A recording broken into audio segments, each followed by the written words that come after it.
excepción, estaba en un estado fluídico, y el espíritu universal se incubaba calladamente en el espacio infinito como la única existencia. Los griegos llamaron caos a tan homogénea condición, y el estado de segregación ordenada que ahora vemos, las órbitas danzantes que iluminan la bóveda arqueada del cielo, la determinada procesión de los planetas alrededor de una luz central, el sol majestuoso, la ininterrumpida sucesión de las estaciones y las alternativas incambiables del flujo y reflujo de las mareas, todo este agregado y sistemático orden constituyeron lo que fue llamado cosmos, y se supuso que procedía del caos. El místico cristiano obtiene una comprensión más profunda cuando abre la Biblia y pondera los 5 primeros versos de la gema más brillante del tesoro espiritual, el Evangelio de San Juan. A medida que abre su anhelante corazón para adquirir conocimientos de tan sublimes enseñanzas místicas, trasciende el lado de la forma de la naturaleza que comprende los distintos reinos de los cuales hemos hablado ya, y se encuentra a sí mismo en el espíritu, al igual que los profetas de los tiempos de la antigüedad. Entonces se halla en la región del pensamiento abstracto y ve las verdades eternas, que vio también San Pablo en la misma región, el tercer cielo. No obstante, para aquellos de entre nosotros que son incapaces de obtener conocimiento salvo por el raciocinio sobre el asunto, será necesario examinar el significado fundamental de las palabras utilizadas por San Juan para vestir su maravillosa enseñanza, la cual fue en un principio escrita en griego, un aspecto mucho más simple de lo que se supone generalmente, porque las palabras griegas han sido introducidas libremente en nuestras lenguas modernas, sobre todo en términos científicos, y ahora procuraremos indicar cómo esta antigua enseñanza fue aceptada por los últimos descubrimientos de la ciencia moderna. El verso inicial del Evangelio de San Juan es como sigue: en el principio era el Verbo, y el Verbo era con Dios y el Verbo era Dios. Nosotros examinaremos las palabras principio, Verbo y Dios. Asimismo veremos que en la versión griega la sentencia final reza y Dios era el Verbo, lo que cambia fundamentalmente el concepto.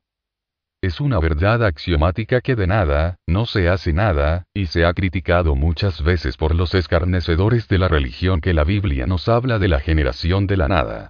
Nosotros convenimos fácilmente en que las traducciones a las lenguas modernas promulgan esta errónea doctrina, pero por nuestra parte hemos señalado en el concepto Rosacruz del Cosmos capítulo Análisis oculto del Génesis que el texto hebreo habla de una esencia siempre existente como la base de la cual todas las formas, incluyendo en ellas a la tierra y a las luminarias celestiales, fueron creadas primeramente, y San Juan también nos imparte la misma enseñanza.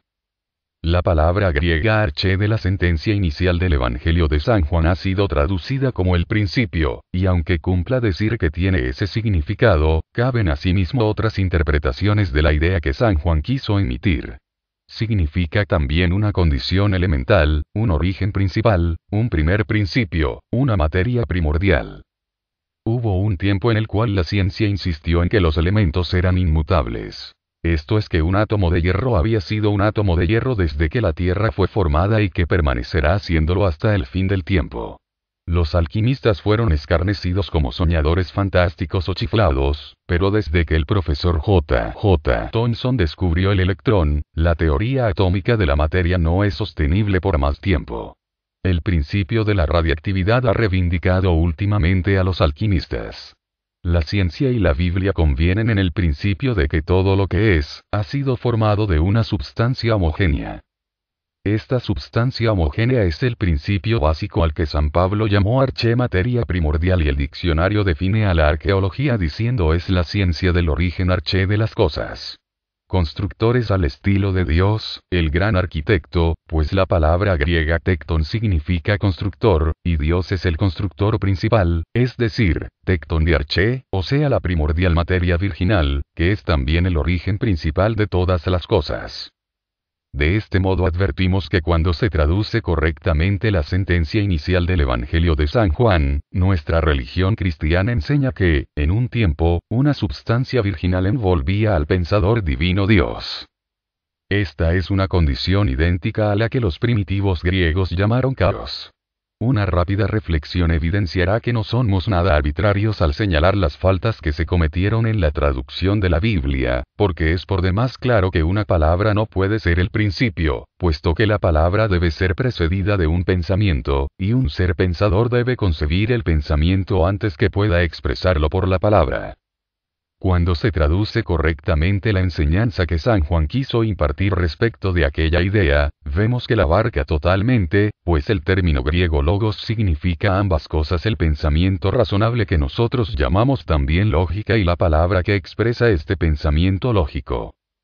Uno, en la substancia primordial era el pensamiento y el pensamiento era con Dios, y Dios era la palabra. 2, que la palabra era también con Dios en el estado primitivo. Después la palabra divina, el fiat creador, reverbera a través del espacio y segrega la substancia virginal homogénea en formas separadas. 3. Todas las cosas han venido a la existencia como consecuencia del factor primitivo, la palabra de Dios, y no hay cosa que exista aparte de aquel factor. 4. En aquello estaba la vida. En el alfabeto tenemos unos cuantos sonidos elementales que sirven para construir las palabras. Estos son los elementos básicos de la expresión, así como los ladrillos, hierro y madera son los materiales imprescindibles para la arquitectura, o bien como unas cuantas notas son la base de la música. Pero un montón de ladrillos, hierro y madera no forman una casa, ni tampoco una serie confusa de notas de música forma una partitura, e igualmente no podemos llamar palabra a una disposición de letras al azar. Estos elementos son primordiales en arquitectura, música o literatura, pero la obra en sí, el propósito que la alienta, dependerá de su disposición, lo cual está sujeto al proyecto y talento del constructor. Los materiales de construcción pueden servir tanto para una prisión como para un palacio. Las notas musicales pueden ser dispuestas para una marcha militar o un canto fúnebre. Las palabras pueden ser dictadas para inspirar pasiones o calma, todo ello de acuerdo con la voluntad del arquitecto, del músico o del escritor. Así también el majestuoso ritmo de la palabra de Dios trajo a la substancia primordial arché en la multitud de formas que componen el mundo fenoménico conforme a su voluntad. ¿Acaso el lector se ha detenido alguna vez a considerar la fuerza maravillosa de una palabra humana? Viniendo a nosotros en los dulces acentos del amor, puede llevarnos desde los senderos de rectitud a los de una vergüenza ignominiosa y arruinar nuestra vida con el dolor y el remordimiento, o bien puede impulsarnos hacia los más nobles esfuerzos para adquirir gloria y honor, aquí o después de esta vida. Con arreglo a la inflexión de la voz, una palabra puede infundir el terror en el corazón más bravo o hacer que un niño tímido concilie un sueño tranquilo. La palabra de un agitador puede levantar las pasiones de una turba e impelerla a expresiones sangrientas, como los de la Revolución Francesa, en la que, bajo el mandato dictatorial de una regencia del populacho, se mató y desterró a capricho, o bien los acordes de un himno que nos sea querido pueden llevar la armonía al círculo familiar, conjurando la posibilidad de una disputa. Las palabras justas son verdaderas y, por lo tanto, libres. Como nunca están contenidas o encadenadas por el tiempo o el espacio, pueden ir hasta los rincones más apartados de la tierra, y cuando los labios que las emitieron primeramente han sido consumidos en la fosa luengos años ha, otras voces pueden demostrar el mismo entusiasmo en un mensaje de vida y amor, como por ejemplo el místico Come un tome ven a mí, el cual ha sido cantado en innúmeras lenguas y derramado bálsamo de consuelo a los corazones atribulados. Hay palabras de paz que han sido victoriosas donde la guerra hubiera significado una derrota, y no hay don más deseable que el de saber decir siempre la palabra justa en el momento oportuno. Consideremos, pues, la potencia inmensa de la palabra humana, y de este modo podremos, acaso, comprender, aunque sea confusamente, la magnitud de la palabra de Dios, el fiat creador, cuando, como una poderosa fuerza dinámica, reverberó y resonó a través del espacio y empezó a formar la materia primordial en los mundos, al igual que los sones de un violín moldean la arena en figuras geométricas.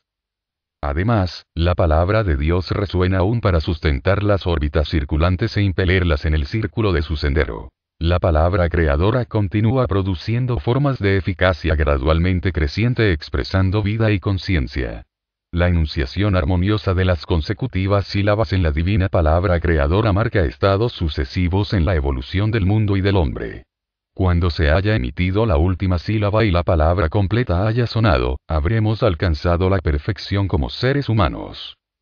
Entonces llegará a un final el tiempo, y, con la última vibración de la palabra,